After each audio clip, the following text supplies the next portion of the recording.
Hi, it's Kerr9000. Welcome back to my channel and welcome to one of my latest purchase videos.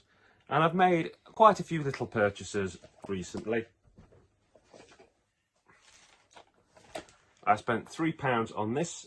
It's a copy of Medal of Honor Frontline for the GameCube. It's the Player's Choice re-release. It's got the manual and the disc is in pretty much perfect condition. I love getting GameCube games. I just think it's such a great little machine. This cost me £2, including postage. It is International Superstar Soccer ISS for the Game Boy Advance. If you're not old like me and you're younger, you'll know this as Pro Evo. Or if you're really young, I think they call it esports football now. But I also think its pedigree has gone down the drain and nobody cares about it anymore.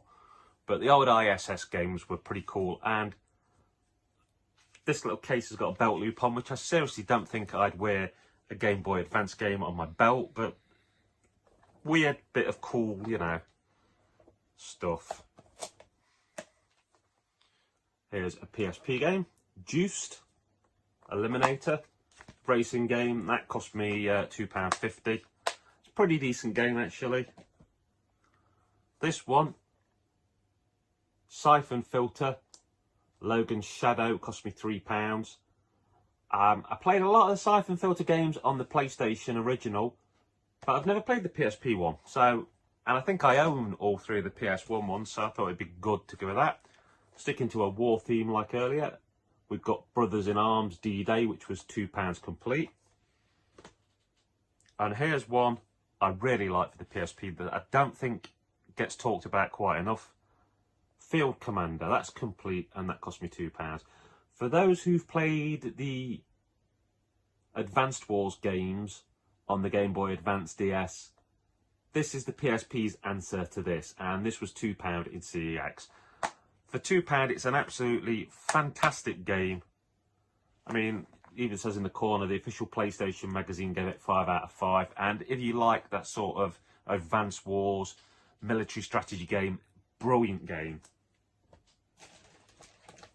Then I got this, Lock's Quest for the DS. It's sort of a tower defense-y RPG-esque sort of thing. I think this still gets re-released on modern systems like the Xbox One and stuff, to be honest, but I thought it'd be nice to have the DS version. Here's another DS game, Henry Hatsworth in the Puzzling Adventure.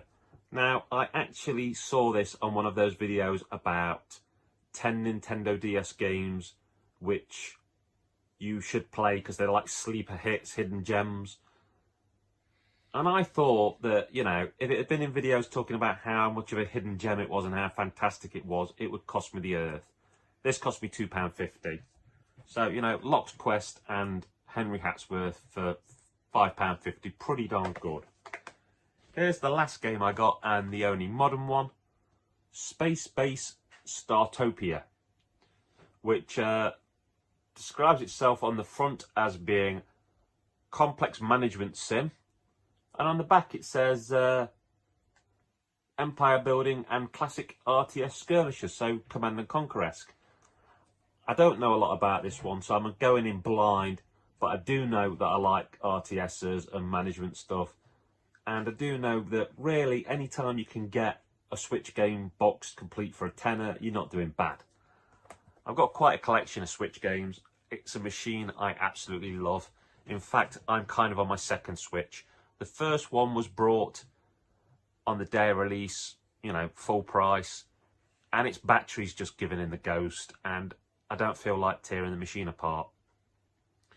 At one stage, I got the chance to buy a second-hand, good condition Switch with dock for £100, and I brought it as an in case anything happened to anyone's machine.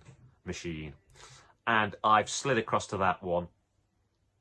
I have toyed with the idea of getting an OLED, but I think we're too close to Switch 2 or whatever it's going to be called. So I think I'll just eke my time out on the Switch. Anyway, thank you very much for making it to the end of my video. Take care of yourself and each other. Laters taters. Hi, it's Kerr9000. I'd just like to say thank you for making it to the end of my video. I've got lots of stuff on my channel, my horror house doing horror reviews, my game room where I talk about video games, Sci-Fi Station, my Diet Corner videos, all kinds of stuff. I can also be found on the Retro Gamer U forum and the J Arcade forum, which are both great places full of great people and some great video game conversations.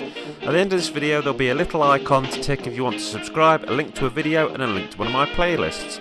I'd also like to recommend the wonderful talented Just Jessica 1988 on TikTok, who does a lot of diet videos and is my supportive partner. Thank you once again for watching my video, and particularly if you follow me, thank you for all of your support.